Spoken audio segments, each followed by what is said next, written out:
Welcome to The Explainer. Listen, I am absolutely thrilled for today's session because we are doing something a little bit different. Actually, a lot different. It's intense, it's highly strategic, and it is going to completely change how you approach your exams. Today, we are putting on our chef's whites. We are stepping right into the grading kitchen, and we are going to act as premium culinary grade critics for your exam papers. Think of this as a high-stakes, uncompromising examiner's audit, designed specifically to decode the Cambridge 9709 grading rubric for differentiation and integration in kinematics. Okay, so I want you to picture this. Think of your exam response as a dish you are serving to an elite, highly critical Cambridge chief examiner. A beautifully cooked, perfectly sequenced mathematical proof, that gets the Michelin stars, that secures the absolute top marks. But sloppy algebraic working, failing to state your initial conditions, or just completely missing the command words? Well, that leaves a seriously sour taste in the examiner's mouth, and they will send the dish right back. Today, we're looking at the raw ingredients of a kinematics problem. We're going to analyze exactly where students let their logical strings drop out, and we are going to rebuild those derivations live so you can secure a flawless grade makeover. Now, joining me in the kitchen today, theoretically speaking, are two apprentices we see all the time. We've got Alex. Alex is the kind of cook who completely overcomplicates the recipe, dumping massive piles of raw, unanalyzed factual definitions onto the page without actually cooking them down into a clear argument. And then we have Sam. Sam is a fast cook. Sam rushes the prep steps, creating these beautifully presented sentences, but completely forgetting to actually include the core mathematical ingredients the question demanded. We're going to fix both of their approaches today. So, to kick off our kitchen audit, I have a massive question for you to think about. When we look at the entire Cambridge AS&A level Mathematics 9709 syllabus, what single mathematics topic appears in absolutely every single examination series? Take a second to really think about the sheer volume of past papers out there. Year after year, variant after variant, across different time zones. What is the one unavoidable ingredient that examiners demand you know how to prep, cook, and plate perfectly every single time? The answer is 100% of the time 4.2 kinematics, specifically differentiation and integration for kinematics. It is in every single series, literally 100%. You cannot hide from it, you cannot conveniently skip it in your revision schedule, and you certainly cannot afford to serve up a half-baked answer when you inevitably encounter it on exam day. This topic is absolutely crucial because it is the cornerstone of the applied mathematics paper. It's the bridge. It bridges the gap between pure abstract calculus and real-world physical motion. If you want to absolutely ace this exam, this is the foundational recipe you must master. There is no getting around it, so we are going to face it head-on right now and figure out exactly what the examiners are tasting for when they read your lines of working. All right, let's quickly lay out our roadmap for today's explainer. First up, we're looking at core concepts and objectives. Second, we'll dive into the procedural framework. Third, we are talking about securing the method mark. And finally, we'll wrap up with top examiner warnings. Let's get right into it. Section 1. Core Concepts and Assessment Objectives. This is where we figure out what separates a raw, unseasoned, low-scoring response from a perfectly balanced, top-tier mathematical proof. Okay, so I want you to imagine a Michelin dashboard of grading hovering right over your exam paper. Examiners are evaluating your answer across three very distinct cognitive domains, which we officially call AO1, AO2, and AO3. First up, AO1. Knowledge and understanding. This is your basic pantry inventory. Do you know the core formulas? Do you know that velocity is the derivative of displacement? That's just having the ingredients in the room. Second is AO2, application. Can you take that knowledge and actually apply it to the specific boundaries and initial conditions given in the prompt? And third, AO3, analysis. Can you draw evidence-based mathematical reasoning and conclusions from really complex multi-step scenarios? Now remember our apprentice Alex? Alex loves to just dump a massive pile of raw equations onto the page. But if you do that without cooking them down into clear, logical steps, your Michelin dials for application and analysis are going to sit at absolute zero. The examiner isn't looking for a list of formulas. They are looking for a cohesive argument. The Cambridge syllabus is actually very explicit about this. It emphasizes that top-performing students exhibit connected, conceptual understanding that is completely transferable to unfamiliar contexts. So why do so many students struggle here? Well, we see it all the time at the prep station. Let's look at apprentice Alex again. Alex overcomplicates the recipe by defaulting to generic formulas. For instance, Alex sees a kinematics question and immediately writes down the constant acceleration formula, v equals u plus at. But the particle's acceleration in the question is explicitly given as a function of time, something like a equals 2t. You absolutely cannot use constant acceleration formulas for variable acceleration. It's like trying to bake a cake in a frying pan. It just doesn't work. Alex freezes up because the context is unfamiliar. You see, you cannot just memorize a standard recipe, you have to fundamentally understand the flavor profile of calculus so you can adapt. In that scenario, you must integrate that variable acceleration function to move forward. You have to connect the concept to the context. Moving on to Section 2, the procedural framework. This is your strict, non-negotiable kitchen protocol. This is how you attack any complex kinematics problem without losing your head when that exam timer is ticking down. I need you to memorize this memory hack right now. It's the DESE framework. D-E-S-E.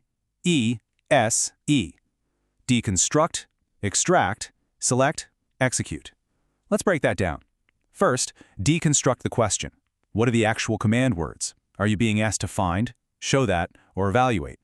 Let me tell you, missing a command word cuts out the core seasoning of your derivation, and you will lose 60% of the available mark yield instantly. Second, extract the relevant data. Pull out your initial conditions, your time intervals, your boundaries. Third, select the analytical framework. Ask yourself, are we integrating acceleration to find velocity, or are we differentiating displacement? And finally, execute with clear notation. Now, I'm watching our other apprentice, Sam, at the prep station. Sam is a fast cook, rushing frantically through these preparation steps. Sam is creating these beautifully neat lines of algebra, but completely forgets to extract the correct initial conditions during step 2. Because of that, the entire calculation that follows is completely useless. All that beautiful algebra, wasted. Don't be like Sam. Slow down and follow the DESE framework to the letter. Think about what the master auditor actually sees when they are inspecting a sour, low-scoring response versus a Michelin star response. A mess of floating numbers without any labels, that tastes sour. It's practically impossible to follow your logic. The Cambridge Standard demands proper formatting. We are talking about correct terminology and crystal clear annotation. When you use the right notation, like properly indicating ds over dt for velocity instead of just writing a random floating v, or when you avoid stringing together a bunch of numbers with no defined equal signs, you are sending a massive signal to the examiner. You're telling them that you are a total master of your craft. You are presenting highly structured, step-by-step mathematical proofs that make it incredibly easy, almost effortless, for the examiner to award you marks line by line. All right, Section 3, Critical Analysis and Securing the Method Mark. Listen closely, because the highest tariff multi-part questions on your paper aren't just checking your final number. They are evaluating your entire problem-solving architecture. Okay, kitchen freeze. Stop everything. Right before we unlock this 5-star proof structure that is guaranteed to transform your final grades, we need to optimize your revision recipe. Take a quick second right now to subscribe to Ace the Exams at the handle @AceTheExams and hit that notification bell so you never miss our weekly grade makeovers. Whether you are cooking up results at IGCSE, O-levels, or AS and A-levels, we have got you covered. All right, back to the pass line. Look at this expanded deconstruct, solve, evaluate loop on screen. Step 1, identify given information. Step 2, break into logical steps. Step 3, solve systematically. Step 4, check for reasonableness. This is huge. Does a negative time value make physical sense in this specific kinematics context? If a particle is starting at t equals 0, time cannot go backward. If not, you must explicitly reject it on the page. Step 5, make justified recommendations based on your limits. This right here is your structural framework matrix. It's essentially a mathematical PEL structure, point evidence evaluation link. It shows you exactly how to flawlessly blend your extracted facts with your mathematical evaluation. Now, when those higher-order assessment objectives demand evaluation, you need a highly precise recipe. You need to justify your steps with hard mathematical evidence and identify limitations in the models you're given. For example, are we assuming air resistance is negligible? Are we assuming acceleration is entirely constant when it shouldn't be?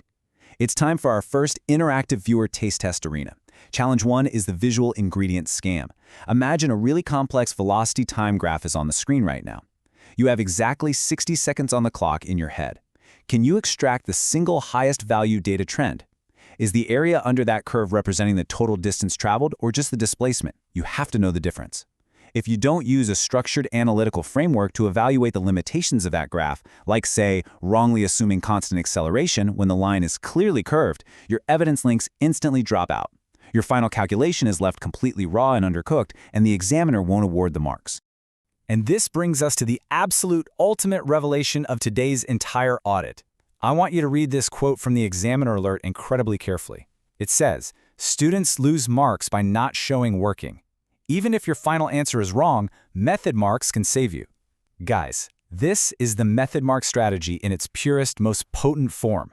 In the examiner's kitchen, process overrules perfection every single time when it comes to securing partial credit. Think about it. If you integrate your complex kinematics function perfectly, but then you mess up some basic arithmetic at the very end when plugging in the numbers, you might lose that one final accuracy mark. But you will secure all the method marks leading up to it. But if you just punch it all into your scientific calculator in one go and write down the wrong final answer with zero working shown on the page, you get absolute zero. Nothing. The examiner cannot taste the method if you don't plate it on the page for them. You have to show your algebraic working every single time, line by line. Moving into Section 4, Top Examiner Warnings. We have actually combed through the official principal examiner reports to find exactly where students across the globe fail most frequently in 4.2, kinematics. Let's look at the pitfalls you need to avoid. The principal examiner reports highlight these top 3 critical mistakes. First, working is far too vague. We are talking about missing incredibly specific, vital details, like forgetting the constant of integration, plus c. Second, forgetting to check format and presentation conventions. This looks like writing messy, unstructured blocks of calculus that leap wildly from line to line without any coherent logic. Third, answers are not specific to the given context. Let's run Challenge 2 in our taste test arena. We call this Spot the Poisoned Sentence. Imagine reading a student response that confidently says, "I integrated acceleration to get velocity, and then plugged in t equals 5. Okay, where is the poisoned logic there? Did you spot it? The student completely failed to use the initial conditions to find that constant of integration before plugging in t equals 5. Because they missed that step, that poor logic drops the overall score immediately. Why? Because the answer is no longer mathematically specific to the actual physical context given in the problem. The starting position was totally ignored. The crucial battleground here is missing context versus contextual execution. On one side of the kitchen, you have generic mathematical formulas. That's our apprentice Alex, frantically dumping theoretical ingredients on the table, hoping something sticks. On the other side, you have applied integration and differentiation that directly addresses the specific scenario limitations. That, my friends, is the master auditor's gold standard. When you evaluate the boundaries mathematically, for example, explicitly writing down that you are setting t equals 0 to find the constant plus c because the text stated the particle started from rest, you completely elevate your response. You take it from a basic, low-tier level to a highly evaluative Michelin star level. Let me be clear. An unformatted, out-of-context calculation completely destroys your score. But contextual precision, that secures the mark every time. As we wipe down the counters and close the kitchen for today, I want to leave you with one final, provocative question to think about. Are you leaving essential method marks on the table in your 9709 kinematics prep? Today, we've transformed raw, messy calculations into beautiful proofs. We've watched our Michelin dashboard meters max out to a perfect 100%, and we've distilled this entire session into 3 universal rules you can use right now. First, the 3-step ingredient prep using the DESC framework to decode the question. Second, the heat control formula, pacing yourself and managing your multi-step logic strings under time conditions. And third, the pass-line review checklist, ensuring your mathematical working is always fully shown before you move on. Your next step is to take these strategies and apply them directly to a blank past paper today. Do not let another method mark slip through your fingers. Before you go, I need you to subscribe to Ace the Exams at the handle @AceTheExams. Click that notification bell for our weekly grade masterclasses. And right now, I want you to drop a comment below sharing exactly which Cambridge subject and level, whether it's IGCSE, O-level, AS, or A-level, you are preparing to conquer next. Go practice those past papers, keep your mathematical proofs highly structured, and I will see you in the next explainer.